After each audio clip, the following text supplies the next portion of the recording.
Live from the BoD studio, it is Playin and Slayin, episode Ocho Cinco.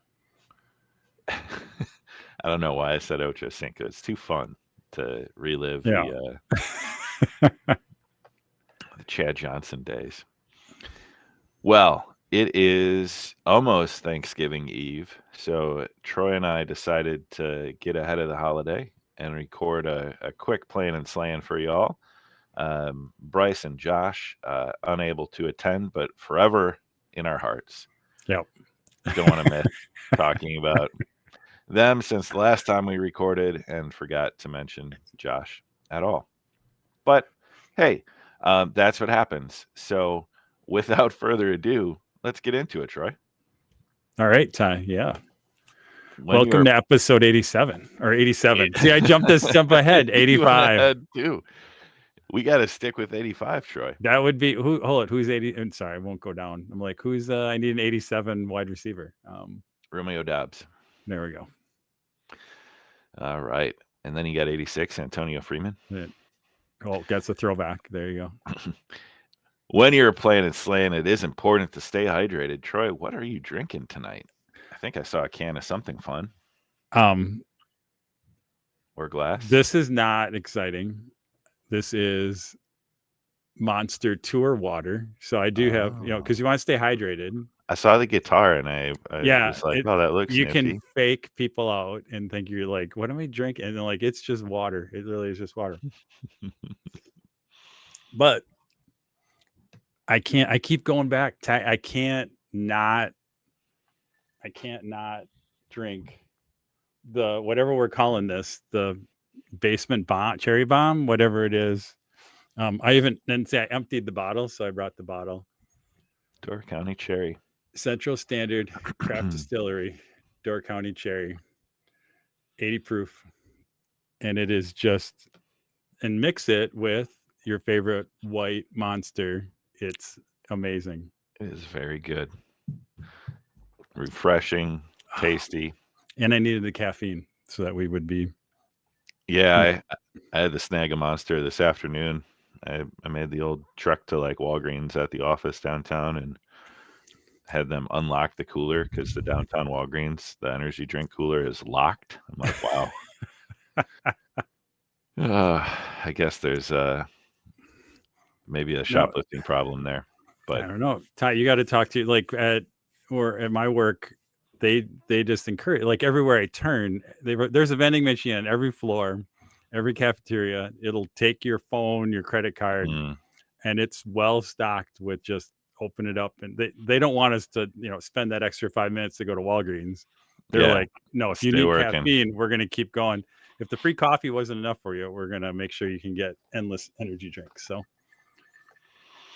Well, Troy, I decided that since I had my Monster this afternoon, I was going to go right to the whiskey this evening. So holidays, I like to enjoy whiskey. This is one that was gifted to me from my friend Ben a while back. It's Savage and Cook Second Glance American Whiskey. So I don't want to do a disservice because I can't really know what I'm talking about other than tastes pretty good.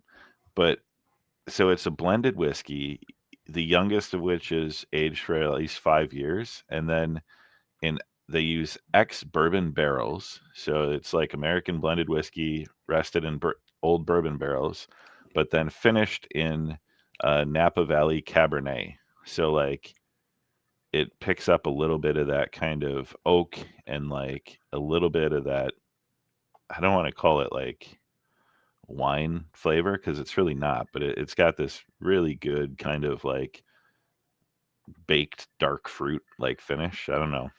I like it.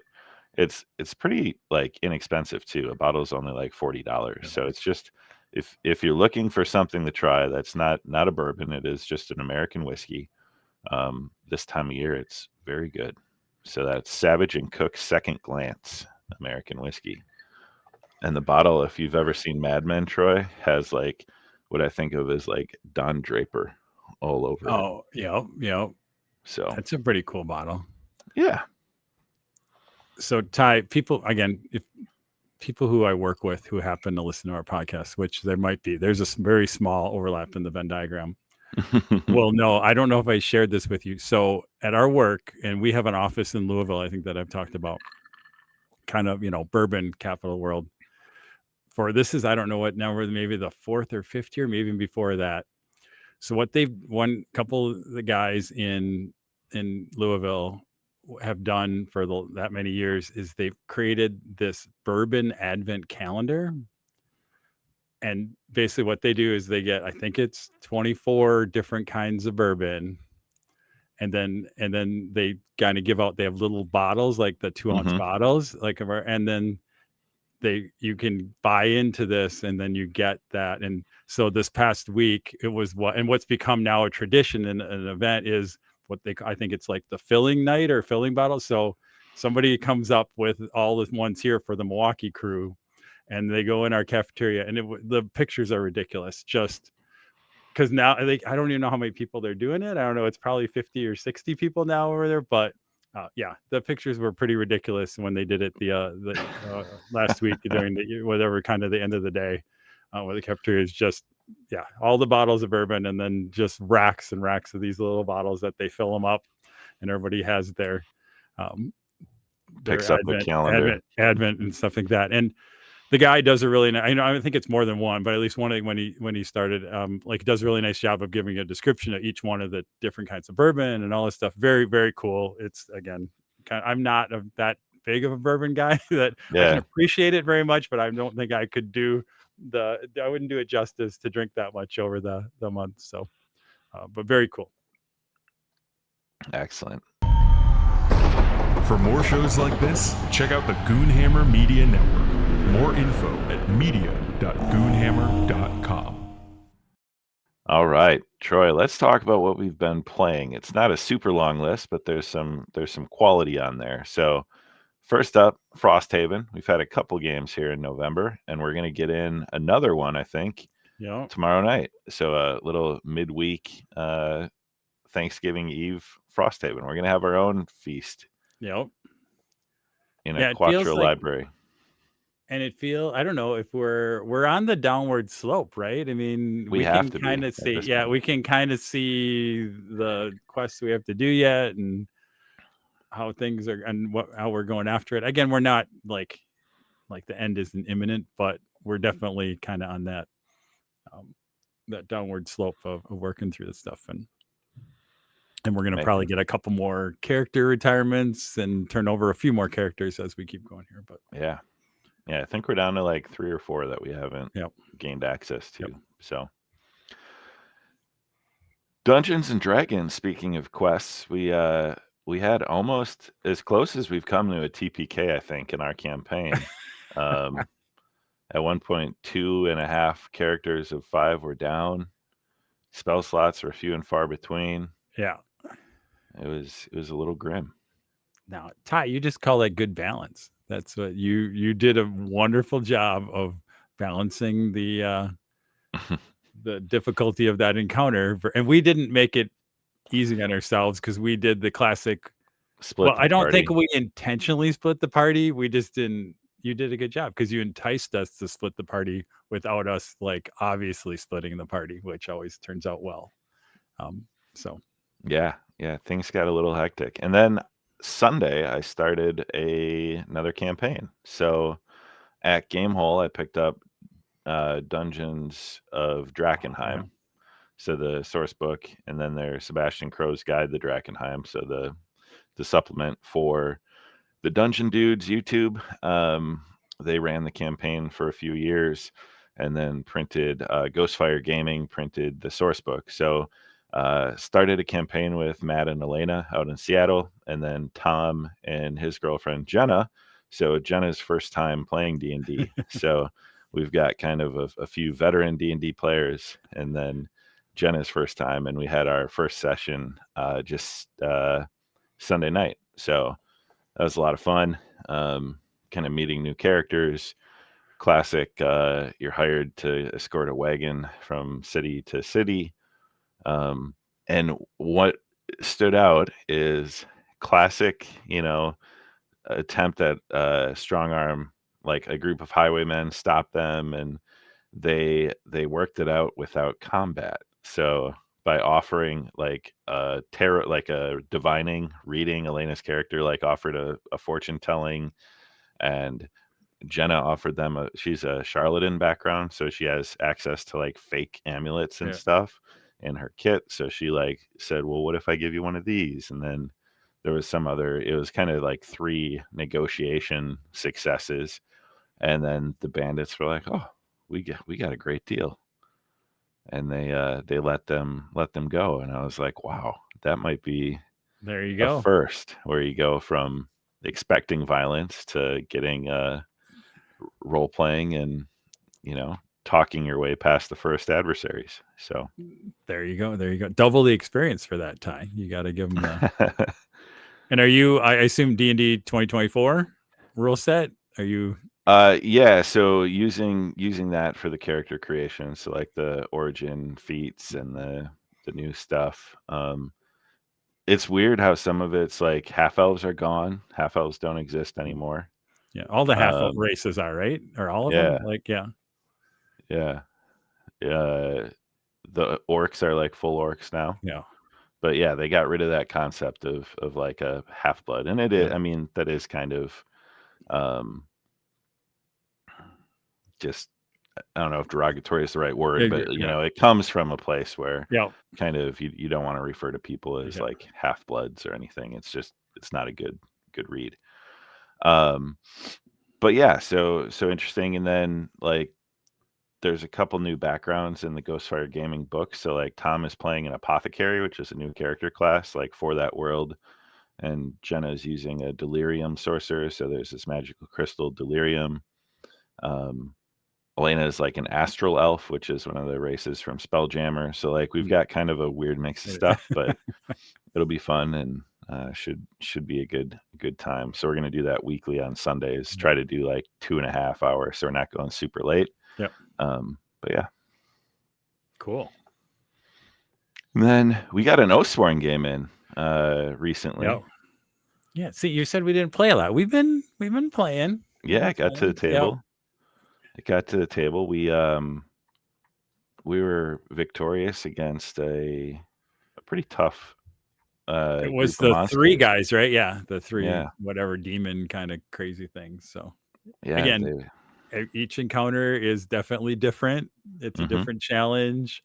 I love how again, you have the same basic mechanics, but the way they kind of make each boss monster kind of behave differently, and the AI, again, just the rules kind of make everything a new challenge. So you can't go into it kind of assuming like, hey, here's our MO of how we're going to take things out. But yeah. And that one, because I think, what did we do? Because my ranger is not up close and personal one, but in that scenario right there, I had it with the rules made it so I kept getting sucked in, and it made staying alive was getting to be very difficult in that one, but we pulled it out.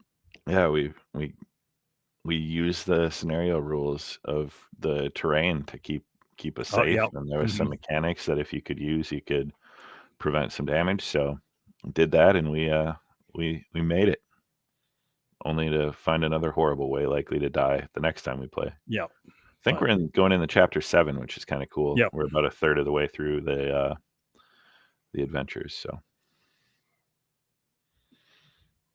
you get together with Eric. It looks like.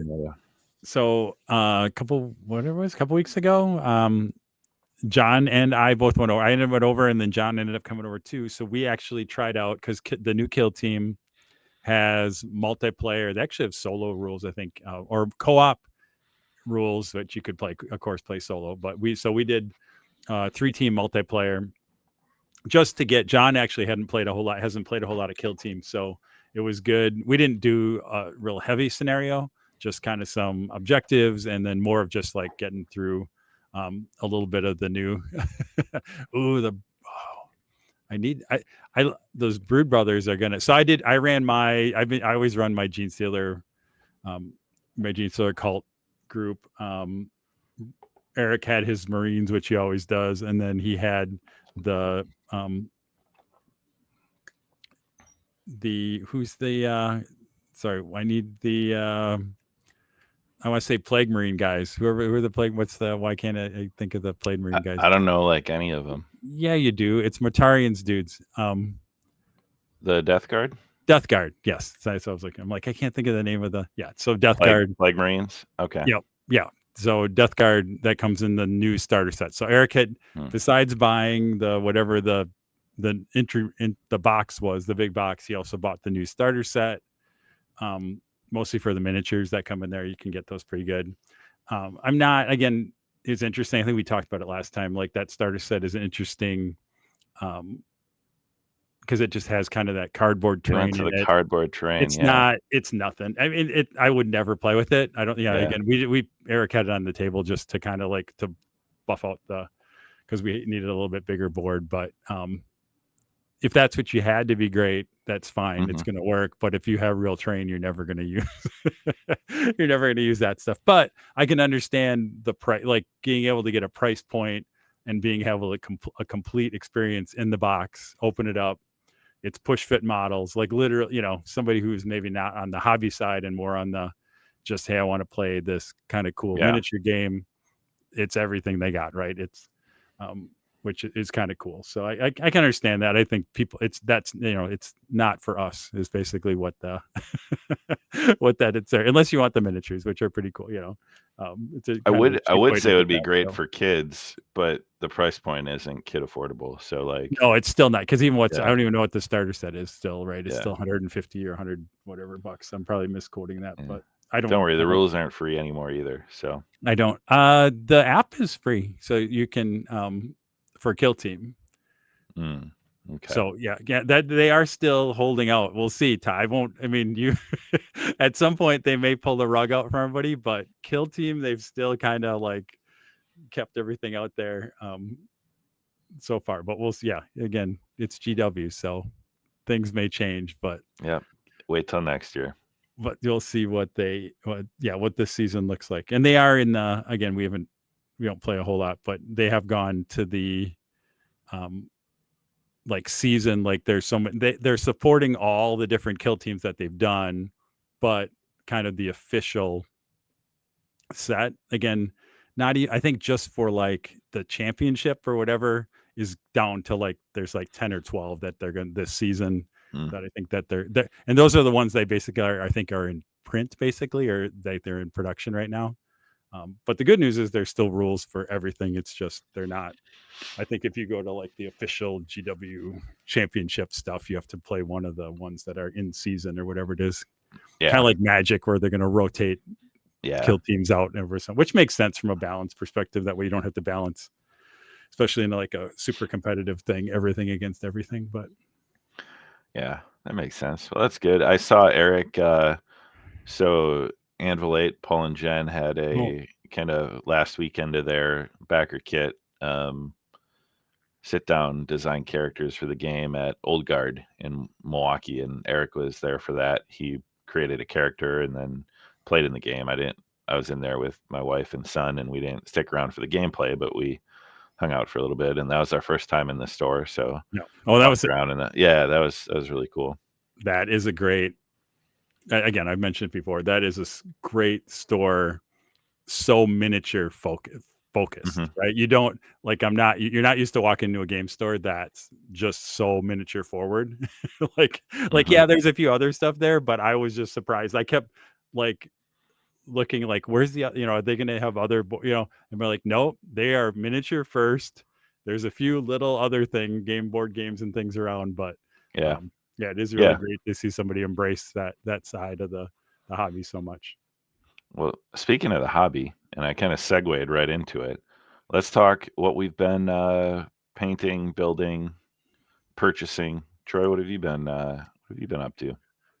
So I haven't been up to anything, but what I would like to recommend is that if you have a brother who's really good at assembling models, I'm going to reach here, Ty. Wait. Don't fall, Troy. I won't fall. I don't know if I can get it up to the camera. Oh, maybe. Oh, they're all falling down. They're all going to fall. You're going to break them. He's going to have to rebuild them. I'm going to have to rebuild them. So this box is full of MCP miniatures, and this is only one of the boxes. There's another one over there. And he did a box for me. And he did a box for yes. So thank you, John. Yeah, thanks, John. John's superpower is building and assembling stuff. So I outsourced getting all my MCP models assembled so that I can paint at least some of them soon. So that was good. Again, thanks, John. His superpower is he's very good at that. He's also a really good scratch builder, but he doesn't do it enough. I think I still have lots of pieces over there of terrain things that he's scratch built over the years, and it's pretty amazing stuff that he does. So and then like you said, Ty, he also did some Shatterpoint and MCP stuff for you too. So he was on a roll. Yeah, he was like, hey, if you want anything built MCP, and I threw in one Shatterpoint box. He's like, I was like, well, can I buy you some models or can I give you money? He's like, consider it payment for the Valheim server that I kept up for like 4 years. And it still might be up. Yep. I still I see pictures on Discord every once in a while from somebody raising pigs or something. I don't know what that is. So crazy. So yeah. So that's, and then I did in the MCP thing I mentioned to you before, I got my 3D printer up and going. I'm building some of the when we ran at Gamehole Con, some of the guys there had some really cool dials and counters for MCP, and there's a lot of stuff online. So I was trying to find some things there. I'm printing some of those out to that we can use for our games we're going to run a little bit later this year and see which ones work and which ones we really like. So I do have my bamboo printer set up now for multicolor, which is kind of cool. It gives me some options to do some simple easier things to do multicolor too, which really makes it nice for those when you're trying to do counters and spinners and all that kind of stuff, tokens, that kind of stuff. So that's about it. I have guys over there on my painting desk, but they haven't done anything yet. So yeah, I've set up like a staging ground. So John built a bunch of stuff. I'd built a bunch of stuff over the last 6 months, and then I just primed everything. So I've got a bunch of Shatterpoint, a bunch of Crisis Protocol, a whole bunch of Oathsworn stuff. And then as I sit, if I come downstairs and I want to listen to my book for a while, or I want to listen to Drakkenheim or something, I'll just start painting. So like I've painted a couple monsters, and this is not a spoiler because it's all over the box art, and this is one of their non-spoilered, but the big brood mother from Oathsworn. So did that, and I've been painting some of the heroes that we play. There's like villagers that show up in multiple scenarios, so I painted the 12 of them, and then I started painting Beast from MCP. And I'm just doing like one model at a time, which I'll do, the leather on it.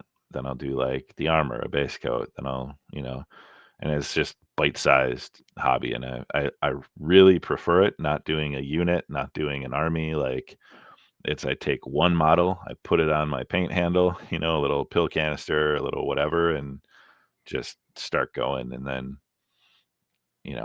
I'm not great anymore, but they're good enough for the table. Pretty good. They're pretty good. Don't sell yourself short. Those are pretty good. And you know what I really like, Ty? Now you're ahead of us. So what I really like, Ty, is when we're like, Ty, you know what? Let's play Oathsworn tomorrow. And you're like, oh, but I don't have the thing painted. But maybe I'll have some time. I don't know. You're non-committal, but then you show up on Saturday. You're like, here, I had 3 hours and I primed it. And you pull out the gorgeous monster that we plop on the table for Oathsworn, which has been pretty cool. But now you're ahead of it, so now we can't even like. Yeah, I'm a boss and a half in front, and then now I'm starting to get the heroes. So hopefully the next time we play, the 4 heroes plus monster will be good to go. We might have to take good pictures, and then we'll have to do like we'll blur out we'll have like spoiler-free ones, like, oh, here's all the cool stuff, and there'll be like this smudge. Where, like, here's where the monster is, and believe it, it's really cool, painted really cool, but we don't want to spoil it for you. So yeah, I think when all's said and done with it, I'm gonna use one of the shelves in my case just for the Oathsworn like stuff. Like I won't even keep it in the box. I just put it on the shelf because the models are so amazing. So But yeah, I've been really enjoying getting some painting in. So, um, and then because this is in fact hobby, I went up to visit Bryce the other weekend, Oh, that's right. and we basically unboxed one of the Tainted Grail Kickstarters that the Awaken Yep. Realms Tainted Grail stuff, and we opened up one of the core games, and he's like, okay, I'm gonna prime all the models for it. So he started hand priming because he didn't have the right spray. As I went through and organized all the cards and the components and figured out, okay, what are these? How does setup Yep. work? And we spent just a few hours unboxing the game and prepping the models. So that was hobby too. But that's how we spent it wasn't like pretending we're gonna get an army project done or painting other stuff. It was just let's get something ready for the weekender. So Oh, you're actually going to play it. I thought that was the whole point of those Kickstarters is you just get them, you spend a couple hours unboxing them, whatever, and then you put them back on the shelf and you never play them. That's kind of how it works. I've been assigned to learn how to play. So I have the rule book at home that I've been and it's 40 some pages of Awaken Realms rules. So it's we'll see. We'll see if I figure it out. I don't in time even for know the what is weekender. even. I don't even know what the point of Tainted Grail is. I just know it has really cool miniatures. Very cool miniatures. The fall of Camelot, like a dark Camelot, and you're trying to reclaim Avalon. So you left Avalon has fallen into kind of darkness, and you're heroes of a lost age trying to bring back the glory of all right, Arthur. But yeah, so it's a cooperative kind of campaign adventure game. cool. Tune into this space in about a month or so, and we'll have a actual play report maybe. Yeah, we'll talk about how much fun we had or what a struggle it was. Yep. We'll see. But hey, you can't unbox Awaken Realms Kickstarters if you don't back them. So what has been hitting Kickstarter /backer kit? I don't know if I actually. found? I don't think I've actually backed anything recently. I did get a few fulfillment, so just because it's right next to me. And for YouTube people, you can see it. Well, the Thunder Road Vendetta expansion, Carnival of Chaos, came just this week. Ooh. So that was nice. It feels like I didn't wait that long for that, which is kind of nice, but maybe I did. And there's some, I don't even open it. There's some like swag stuff in here. And then you get like a box. It all fits in the original box. They do like a box expander to get everything in real one, which is nice. I'm glad that they were thinking about that one. So I don't think I have any nothing else I didn't talk about. I don't think I did. Again, 3D models don't count because you can always get 3D models. So yeah, I mean, Unknown Worlds, we talked about a little bit after obviously having Paul and Jen on, and then the Game Hole recap last time. But the backer kit closed out mid-November, so just a couple weeks ago at the time of recording. And they were pretty much almost double the funded amount. So they ended up not quite at 6,000. I think they needed 3,000 to get the kind of layout and first print run covered, and they kind of doubled that up. So there will be one of the stretch goals was hit for a book of keepers, so like an NPC book, I believe, or book of powers rather. So kind of like explaining how to use magic and giving a list of, here's what you can do in addition. So at midwinter here, early to mid-January, forget the exact weekend. Early January. Yep. They'll have the core book, the first two field journals, so Small Town Magic and Victorian Horror in hand, and then Little Demons should be available too. So I was going to say, have we talked about Little Demons? I think we did a little bit, but I think we don't want to lose sight of that. I think that's going to be, I think people, as much as Unknown Worlds is good, if you're looking for a fun kind of fast card game with some really cool art. Little Demons, which is the card game that Paul and other people over there have developed, is I'm just as excited for that as I am for Unknown Worlds. It's gonna be a lot of fun. I did my first full like freelance writing, keyword free. I did most, probably 90% of the flavor text for each of the demons. So pretty pleased with some. Some are terrible, but some are pretty good. So they'll all be good. Yeah, so excited for that. Definitely. So crowdfunding Unknown Worlds will be hitting their web store and stuff, and available too after from Drive-Thru RPG. So once that goes live at midwinter, if you don't get your hands on a physical copy, all the PDFs and everything will be on Drive-Thru, and I'm sure we can get links out when appropriate.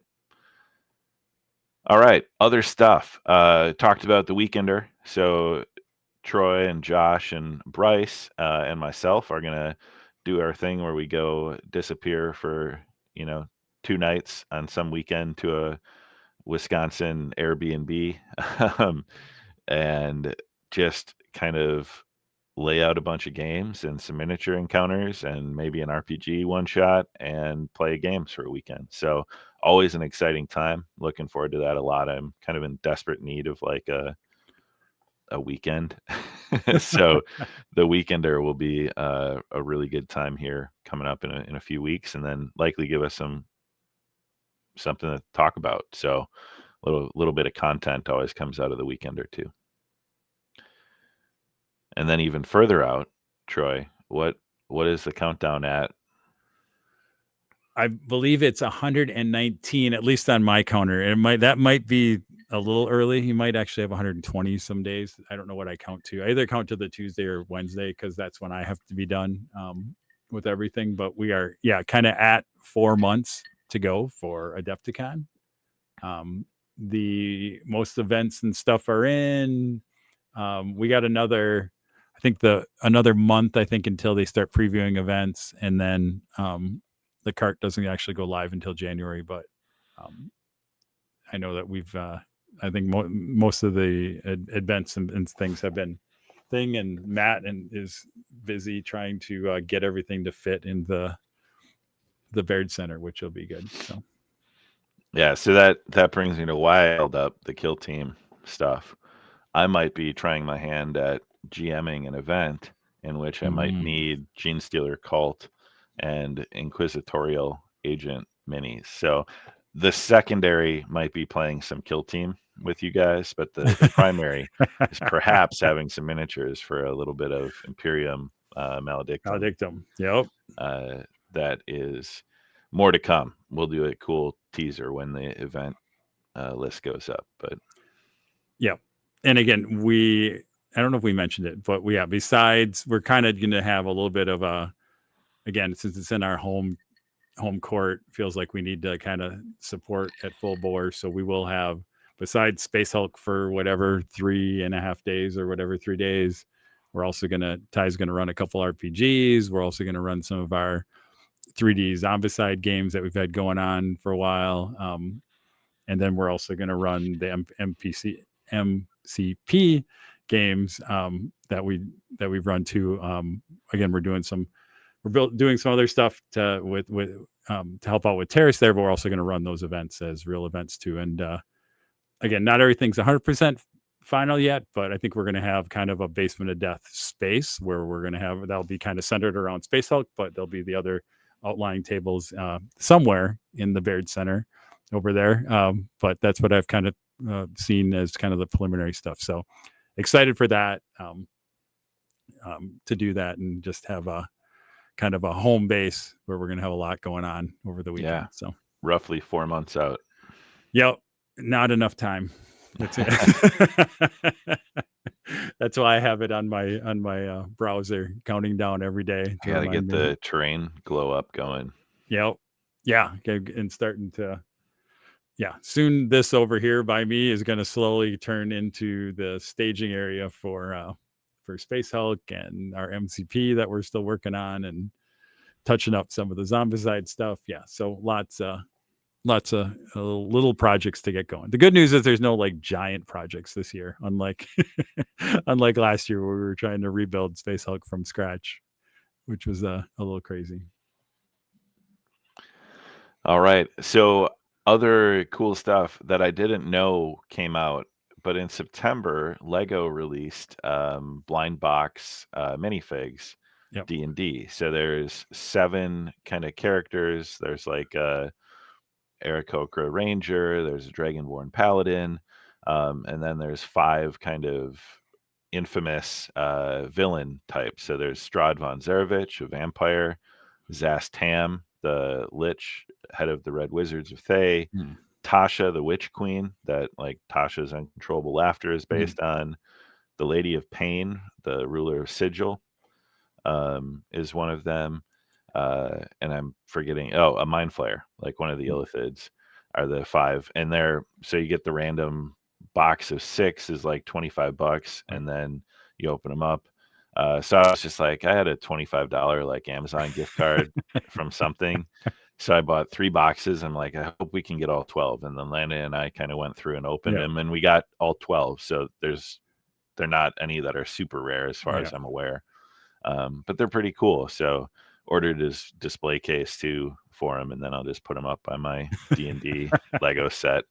And Landon decorated with the duplicates that we got. He just added them to the set, but it was really cool to see. They haven't done a ton of D&D crossover stuff with Lego. I think they could do a lot more. It'd be really cool if they did like start releasing like D&D encounters like Lego style. I don't know. I think there's a degree of interest in crossover. But the minifigs were super fun to open up and take a look at. So no, that's cool. Yeah, I saw them, but I restrained myself because I know Sarah wouldn't be as excited as I was for them, and I would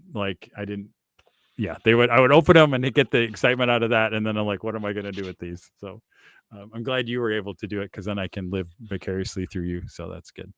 I'll share. Landon lined them all up and set up. He redid kind of my D&D the set like display. He has a few like combat encounters staged so he was pretty excited to open up the minifigs. And then when we got them all, he was like, yeah, we got them all. That's awesome. Like the last box too. Oh, really? Yeah. See, creating drama. So that's good. What else? Cool. What have you been adding to the, all right. the BoD? I was cleaning up, and I had this huge pile of books, and so I just moved them over. And I said, oh, this will be good for us to walk through quick.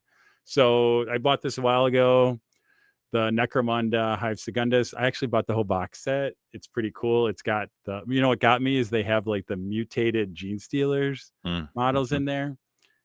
And I keep pretending I'm going to play Necromunda, but I don't know if I ever am. But it would be so great. It's just, I don't know that I have and that's why time and I'm energy. Like, yeah. And this is like kind of a self-contained set. So it'd be like, all right, I could just do this if I did. So that's one that's been sitting out there for a while. Everybody got this. I got the new Dungeon Master's Guide when I can't remember where I was. Oh, Noble Knight, I think. When I was basically selling stuff to Noble Knight to fund all this stuff. I don't know. I don't think I talked about. I shared this on our on our Discord. I don't know if we talked about it here. This is a really cool book. I think who's the Guy Haley and Gav Thorpe. Just kind of a overview of world of Warhammer. It really it's not games. It's just kind of the story lore, each of the different factions, really full color art on each of the thing. Again, nothing that we don't know, but just a really cool coffee table book, right? That's and then I think Ty, we talked about this one because you talked to the guys that wrote this one. Adam Lee. Yep. So this was again in my pile of that. Again, these books are so cool. That whole set that we got there. And this might be for our other podcast that people don't know about yet, Ty, but in all the Gen Con hype around Shadow Dark, picked up the Shadow Dark book and one of the zines for that came through. So, but everybody's talking about Shadow Dark, so maybe we'll let everybody else talk about it, and then we'll talk about it sometime later. 6 years later. Yeah, well, it'll come out of it'll be really. Yeah. And then this is I still like. Oh wow. I have a lot. I mean, you look behind me. I have a lot of Warhammer collectible stuff. So the Imperial Knight Companion, this came out, I don't know, 10 years ago, something else like that. It was one of those. It's let's see if I can get 2013. I nailed it. 11 years ago. Kind of when Knights first kind of came on the scene. In that kind of a really gorgeous book. I don't know if you can see kind of the embossing on the back. Just kind of goes through the houses and background. Again, it's not of rules. It's just background and fluff. For that, I was able to. It had kind of been on my wish list for a long time. Tracked one down in pretty good condition and didn't pay exorbitant amounts for it. And so again, it's one of those things I was really happy to have in my collection to do some of that. So that's just my random procurement over the last whatever month or so, probably. That's a good haul, and shame on you for this far in front of Christmas, because none of that can end up under the tree now. No, there's plenty more. Where there's always more, right? There's always more. And it's just, I have a book problem. I might have a book problem. I don't know. Like there's models, but I don't know. Now I just swing instead of buying models that I'm never going to do, I buy books that I glance through. The only problem with buying books, Troy, is you have to buy enough bookshelves to keep them on. Oh, I know. That's the only. I do kind of rotate a little bit. Like there are some books that I've had their time, and then they move out to somewhere or other places, because I do try and keep a finite set of shelves, and that's like my kind of limit. Although what it is it helps my organization, because I keep reorganizing them to fit, like, oh, I need to fit 2 more books, so if I reorganize, move these here, you can see I have a little bookshelf. I just need a bigger bookshelf, so I just have to replace the bookshelf with a bigger bookshelf for all my RPG books. So yeah. And then we have multiple, and the thing is, we have multiple, like there is one in our living room that I have a couple shelves up high that no one realizes are all kind of, fantasy and geeky books. So some stuff moves there. I have 2 bookshelves in my office. I have like a hidden shelf in a closet, actually, that has like a lot of collectible stuff is in there. And then I have some stuff down here, but around, so it's kind of making everything fit. Love it. Speaking of books, Troy, we should probably get into the library. A relatively short list. So I made the mistake, or maybe the best decision ever, to just forego my reading challenge goal for the year and do book 8 of Malazan. So Toll the Hounds, the 46 hours or whatever. Really thoroughly enjoyed that. I think I talked about that last time I was getting back into it, but finished that one. And then so Fury of the Gods released. I'm making good progress through that. A little slower than just because I've been painting again rather than reading. So I got the actual book. How did I beat you? I got the actual book, and I started painting again, and I didn't get it on Audible. So okay. But on Audible, I'm now nearly done with Stephen King's 11/22/63. So the time travel guy goes back to try to stop the JFK assassination. And I'm really enjoying that. I'm not a huge Stephen King fan. I haven't read much of his stuff. I've read like some of the Dark Tower books, this one, but I'm not a fan by any means. I appreciate, but I just never really went down that road. And I'm like, this one sounds pretty cool, and I'm really enjoying it. So I'm glad I picked this one up. The Audible narration's pretty good. And even I pick up on a few references, like to Derry, Maine, and he meets characters from It, and like okay. references some of his other novels and stories. So enjoying that. And then Fury of the Gods is very, very good. I just, between work and hobby and other stuff, haven't picked up the book to like read. But I'm at a point now where I'm kind of hitting the breakneck pace where I need to just like that's why this holiday weekend I'll probably finish it, Yep. just because I'll have a little bit of time to kick back and digest some food while I read a book. Cool. So I did finish Fury of the Gods. We'll save anything beyond that to. Were you for satisfied? Yeah, it was good. It was good. Okay. I have critiques, but it was, like I said, we'll have the book club discussion Yep. around that. But in general, I mean, I can't, again, that whole series is really good.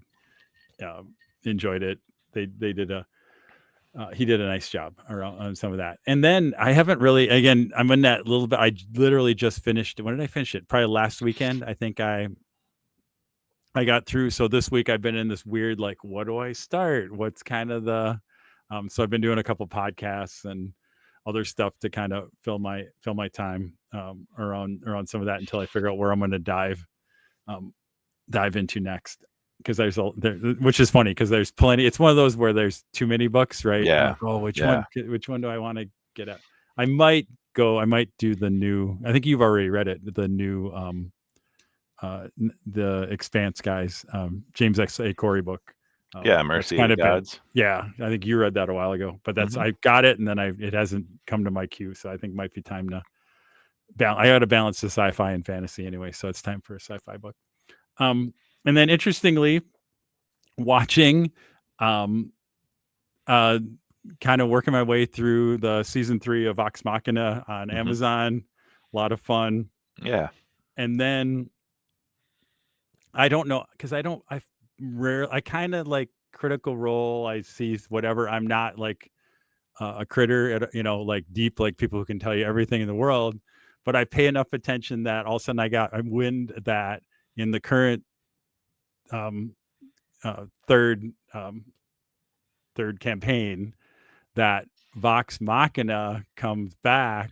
They are in some they're kind of, I think they're kind of towards the climax of campaign 3. I don't know all the details at all, but but there's like a shift where for a couple, like this couple sessions, it actually is Vox Machina coming in to kind of like be an alternate, I think, story angle, and they're fighting some big battles.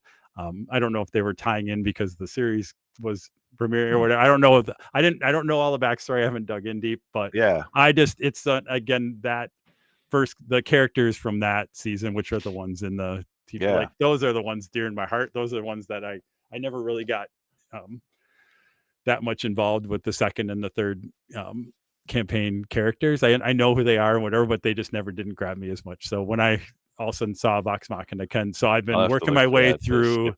I think it's like a 5-hour again, and I sat in about 20th level combats, right? Which it's like a 5-hour show, and just watching Matt Mercer kind of work through, like, it takes some talent to navigate a 20th level battle and have all the things. And he's, again, I'm maybe an hour and some through, but it's so cool. I mean, he has the whole miniature build up. He's painted all the different monsters keep popping up, and he's got some really cool, just really fun to watch. I love those characters. The crew there is fun. So it's just kind of stumbled on that and knew, again, I pay enough attention else. And I heard this rumor, and then I'm like, oh yeah, they're whatever. And I don't know what's in. So again, good entertainment for that. I might skip ahead to that because I stalled out like mid 50s, I think, of the episode. Yeah. So. And again, like I said, it's funny how I don't really care about the story too much. I kind of get enough of the story to keep me entertained. It's just watching the characters and the cast interact again, which is always kind of fun. Absolutely. All right. I think, Troy, we've made it through the library. Are you watching anything else? Any new show? Secret Level, I'm excited for. Oh, that's the one thing I forgot. I can't wait. That'll be great. Just, they had the recent Warhammer reveal show that was at the championships. At the end of that, they showed the trailer again for the Warhammer one, and then the D&D one, they showed the trailer, and then I watched the whole trailer again. The D&D one looks freaking unbelievable. Like Yeah. and even the dialogue, again, I don't know if it's, but the dialogue and the writing that you're just hearing in the snippets, you're like, man, this is like, I'm sad it's only going to be like I know. 8 episodes Yeah. and they're like 45 minutes or Yep. whatever. Yep. But we're going to watch them all like 10 times. That'll be the... Definitely. We'll memorize it. All right. We're going to take a quick break, though, freshen up, and then come back. And this time of year, everyone's talking about what are your favorite foods at Thanksgiving. So we're going to talk maybe a little bit about Thanksgiving food, but then we're going to do some of our favorites with questions for each other, gaming and hobby adjacent. So hang in there. We'll be right back.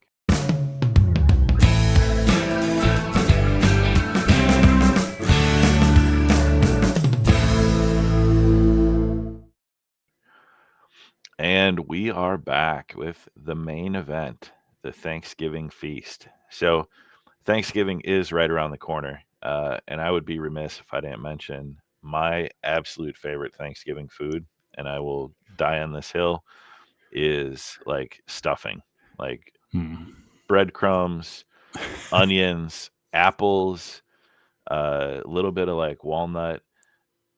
I know you're vegan, so you wouldn't do this, but I love a little bit of pork sausage in there. like, Yep. cooked in, and like big bread chunks, not like the little tiny stovetop box, but like a homemade stuffing.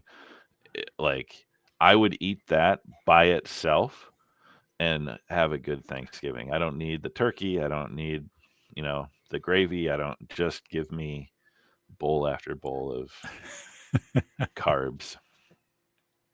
Troy, the vegan lifestyle has to be interesting for Thanksgiving. What?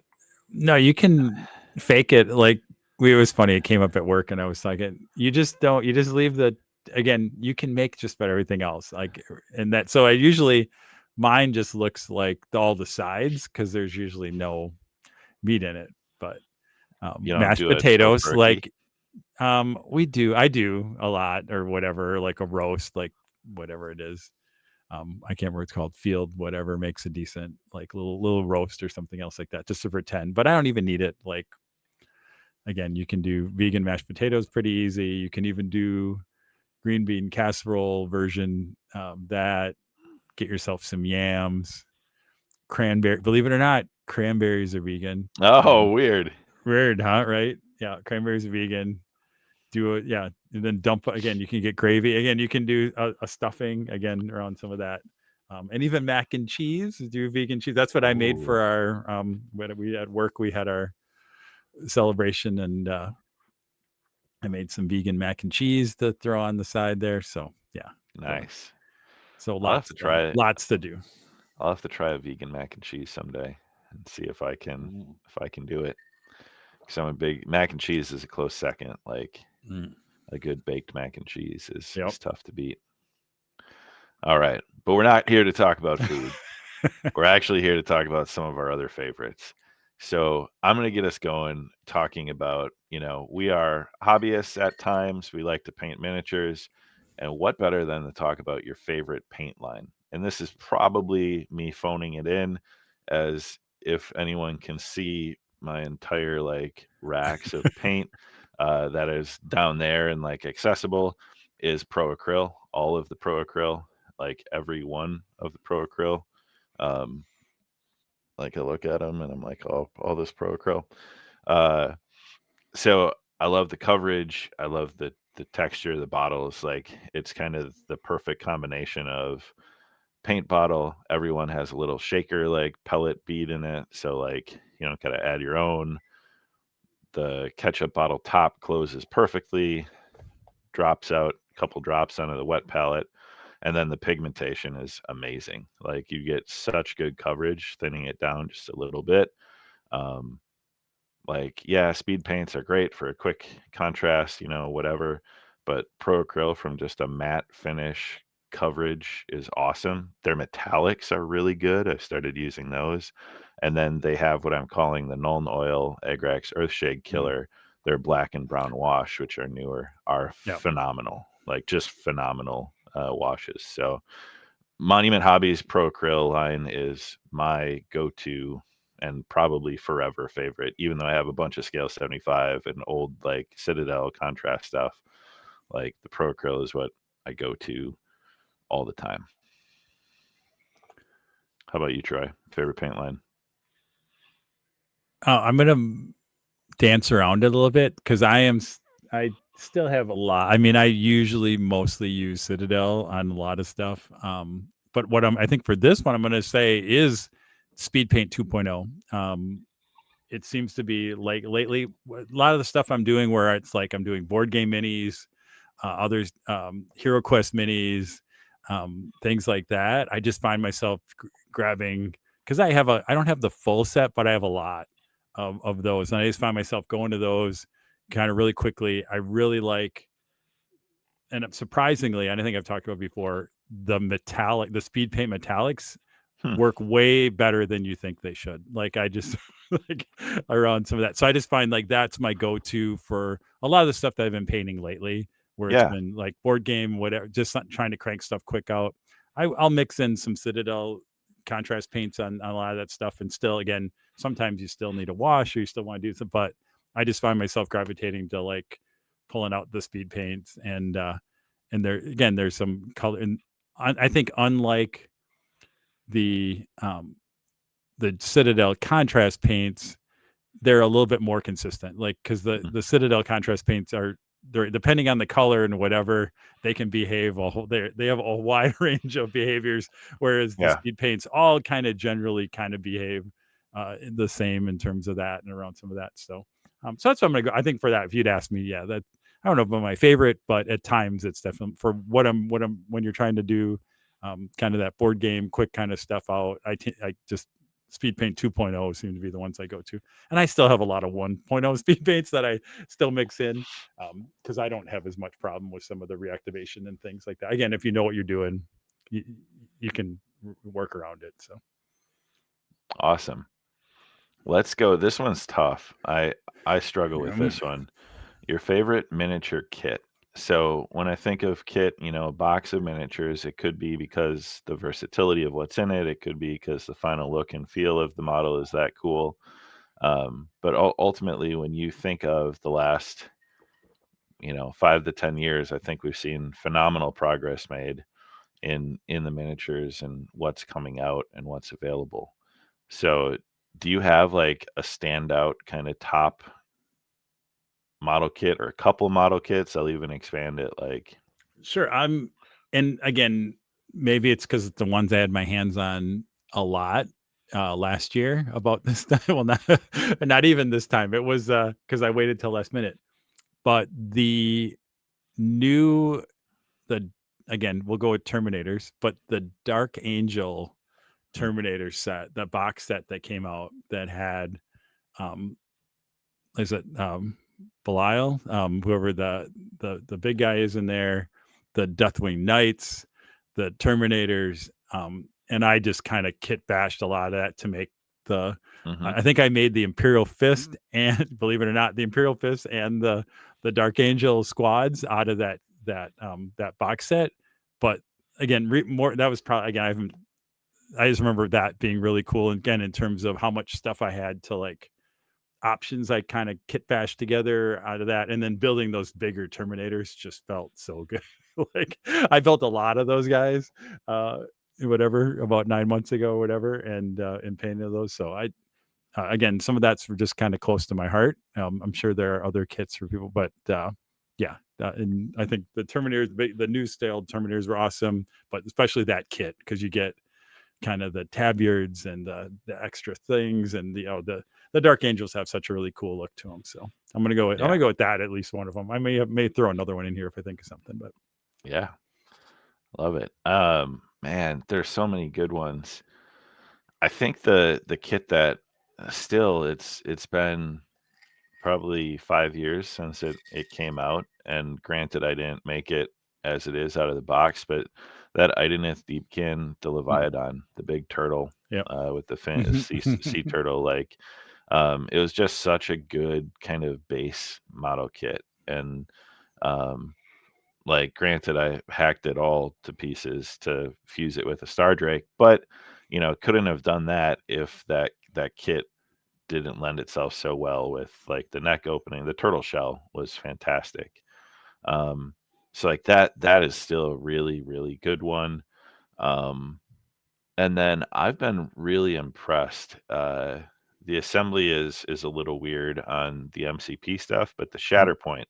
So like the Shatterpoint core set that has like Obi-Wan and like Rex, and then the battle drill. Like there's just some really cool iconic clone era Star Wars stuff in there, and that was a lot of fun to build. Like, so granted it's a starter box, maybe that's cheating a little bit, but like it was just a really clean building experience and some really good variation in that kit. I really like what they've done with the Shatterpoint line. So yeah, I think they it seems like I haven't got a lot of hands-on stuff, but it seems like they learned a little bit, right? I mean that companies continue, Atomic Mass is continuing to learn and around some of that. Again, you heard it too. It's interesting, as again we talked about John building a shit ton of MCP models, right, around that. It was interesting to get his, I don't know, kind of independent perspective, right? Because he wasn't that involved in MCP and that, and kind of just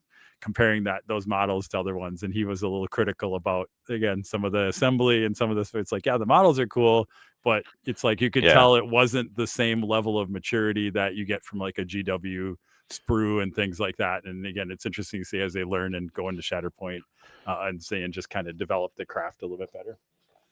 Yeah, and I part of me wonders too, right? Like the whole superhero aesthetic, you have to have like flight is always very hard to capture in a miniature without doing a stupid flight stand or like.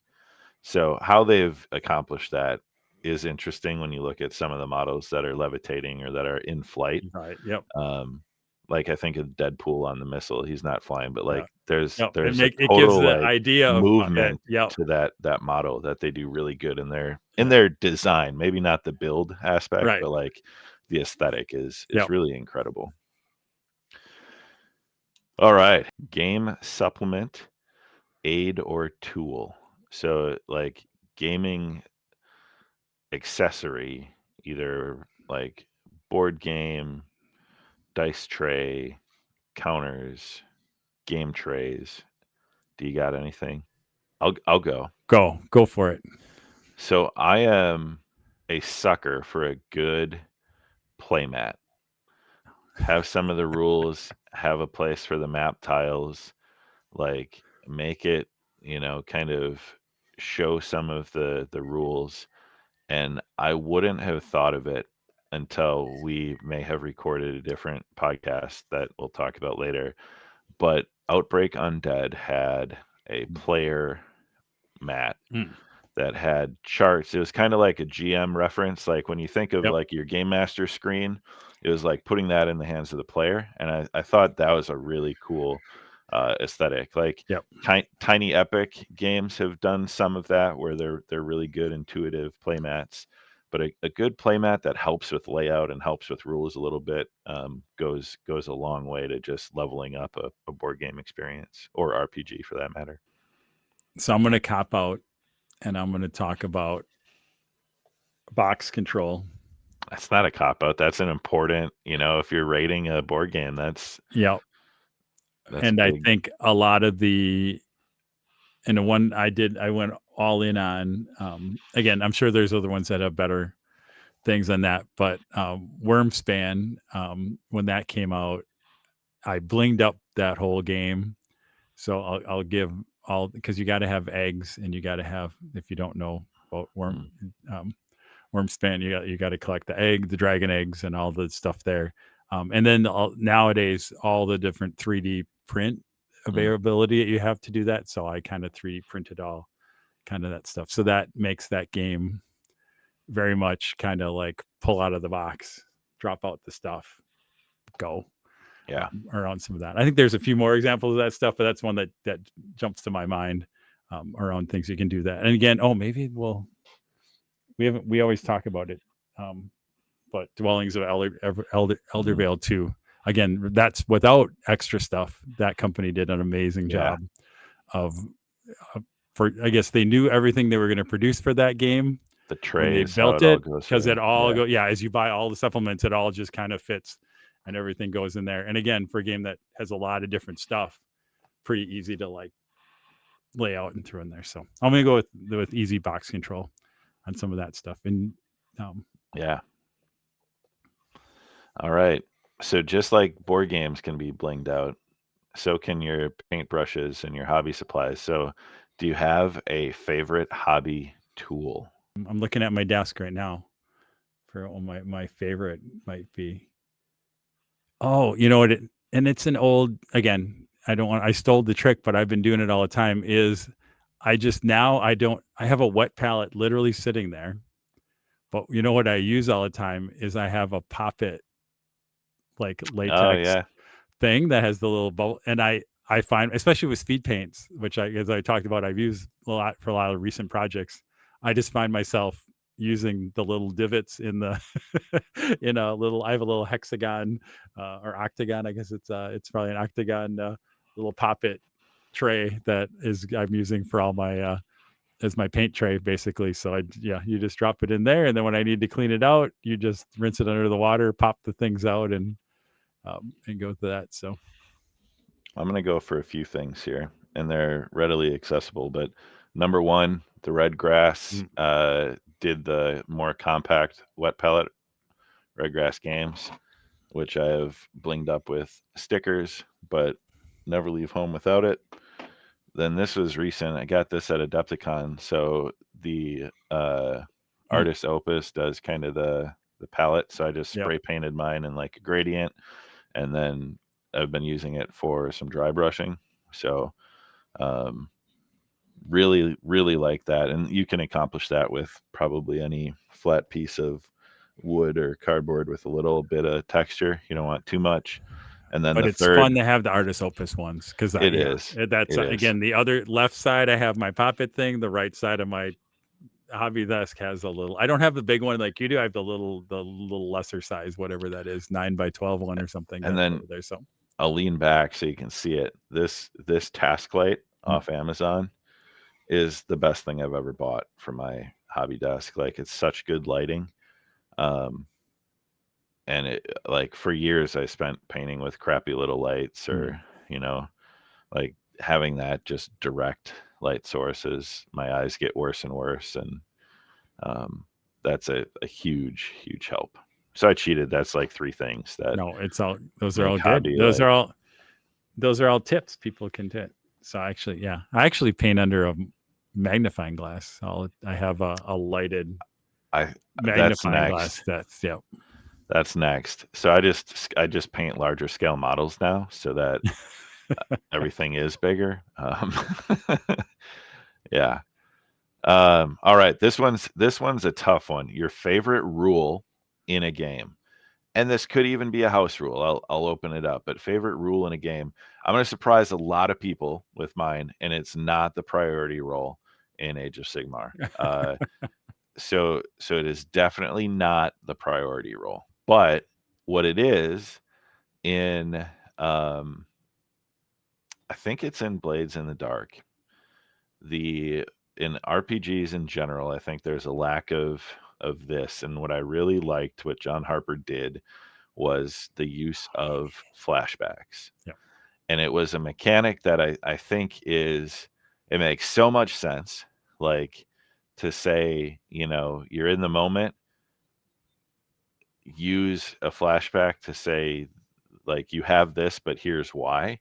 And then kind of like add that into the mix. And I think it's a really cool narrative device when done appropriately in film and in, like, novels, where something has happened, but you don't know what. And then at an opportune time, they go back to it.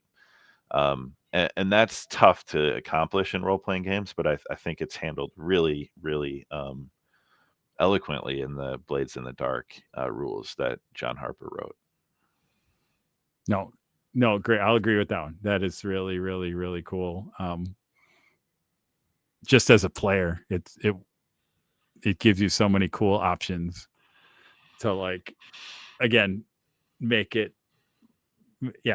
the story work. And you want to say you're like retconning, but it's totally legal, right? Like, right? It's like, hey, this is why this makes sense. This is why I have that.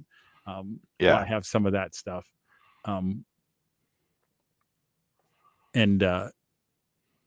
some of that, and maybe I'll riff off that a little bit. I have a little different one, but again, maybe another podcast that we do. But kind of the Outbreak Undead, the idea of searching that, like you make a roll and then it's like you're not searching for you're making a roll and then you're finding the things that you probably need or that you want. It's more of a probability. It's not that there's it's not that there's a fixed thing in a certain location. It's like, hey, we need to find something. You make the roll. Do you find it? Right. Kind of thing, which is a little bit deck to refer to, and then make your choices of, you can get 2 items. Right. This is what kind of stuff you found. Yeah. Which kind of lets you, again, so that the story, so that the mechanics don't get in the way of the story, right? In some ways like that. So, what I'm going to go with, and again, we've talked about this again, throw a little bit of a callback, but we'll go back to a game we talked about a lot kind of earlier this year, was Arcs.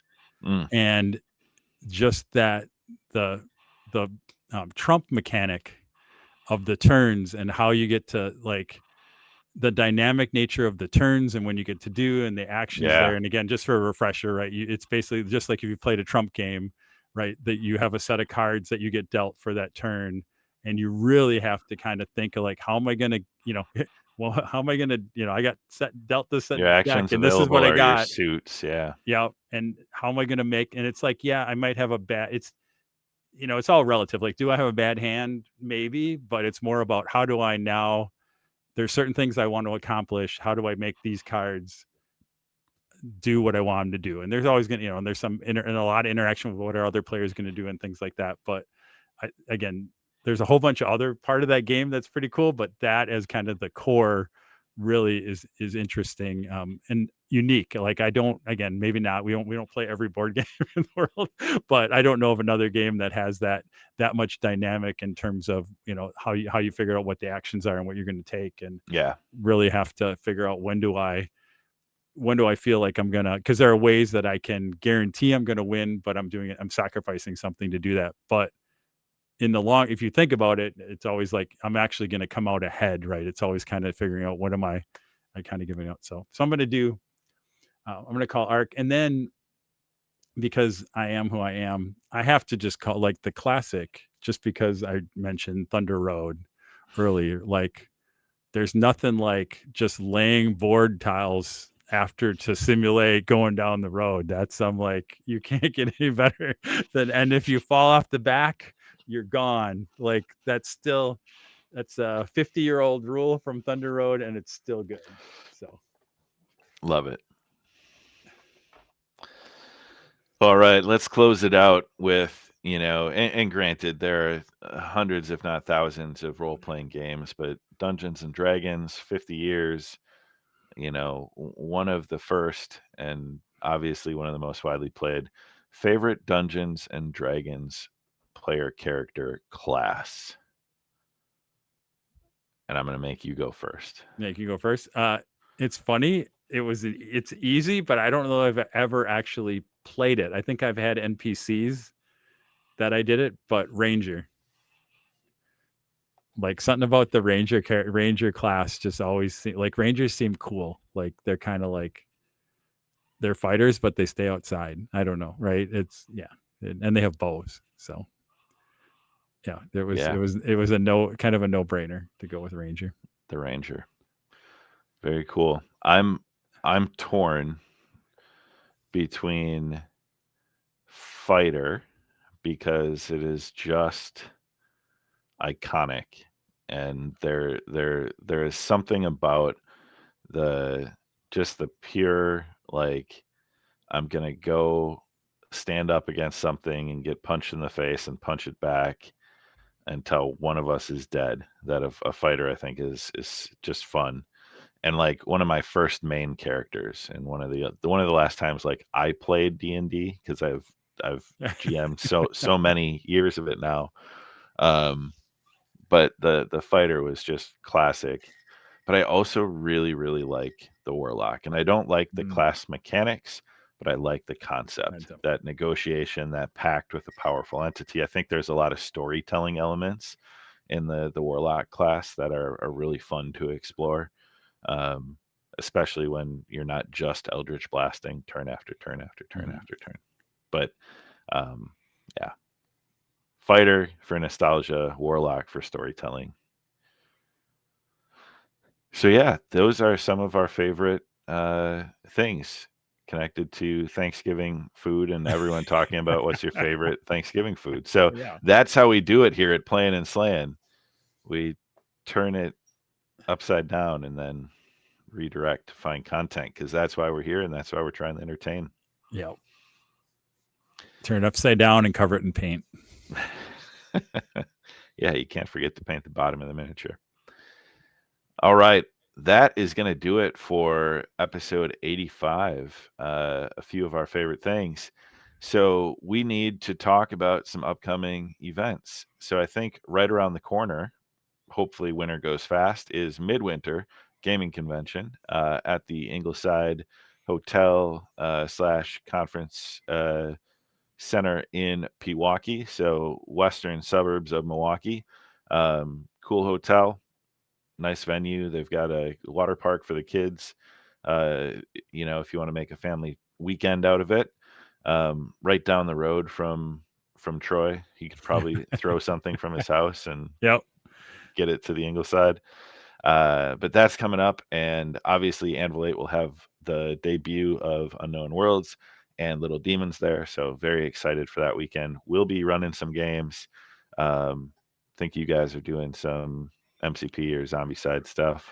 Yep, both. Yeah, I think we got Friday and Saturday. Look for us. We'll be somewhere on a table that'll be full of Zombicide, and then I think the evenings it'll be Marvel Crisis Protocol. Very cool. And then obviously, I think there's a Holy Wars event in February that I didn't include on the list, but Steve Herner's, charity tournaments that are always incredible. Not sure that any of us will be there. Bryce and I may say we're going to try again and then just punt and defer to another one. Maybe we'll wait for AOS 5th edition. And then Adepticon, we talked about planning a lot. Big things, going to be huge here in Milwaukee for the first time. Adepticon at the Baird Center downtown, and that is March 26th through 30th. We're probably getting close to where the event catalog will go up for preview at some point in about a December. Middle of December. Yeah, so we're about 3 or 4 weeks away. So, and then registration will be sometime in January, usually, I believe. Yeah. So that's coming up. A lot to check out and look for. But yeah, so we are going to be going to a weekender here in a couple weeks. We'll be back to you all after that with episode 86. And leave a review, like and subscribe down in the corners, leave comments. I'll 3 weeks from now come in and follow up with oh yeah, blah blah blah, that's cool, or a thumbs up to what you say. info@basementofdeath.com, emails, the website basementofdeath.com for all things Playin and Slayin, Space Hulk, etc. I think we're starting to dabble around a little bit on Instagram, and maybe Blue Sky. One of us might be out there. So yeah, I think there's plenty of ways to reach us. Look forward to talking to you all. Stay warm. It is winter time. It's time to start hobby, and hopefully you primed all your models so you can paint the long dark nights of winter away while you listen to stories that we've told you about or our podcast. Any final thoughts, Troy? No, happy Thanksgiving, everybody. Hopefully everybody has great holidays. Don't eat too much turkey or stuffing, or some of that stuff. That's a very good point. And we are certainly thankful for everyone that listens and our friends in the Discord community far and wide, especially our co-hosts that couldn't be here, Josh and Bryce. See how I brought that full circle? Good job. Josh is going to be so happy. But everybody, thank you, and keep the dice rolling, the drinks on ice, and no matter what, keep playing and slaying.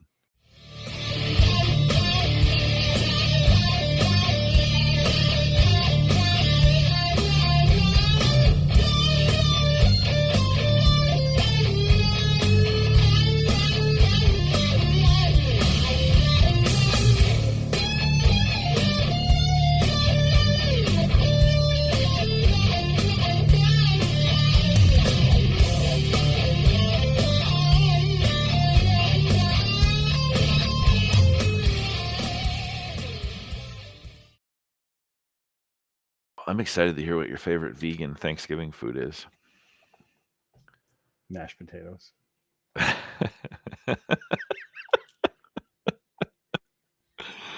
Oh, why is that so funny?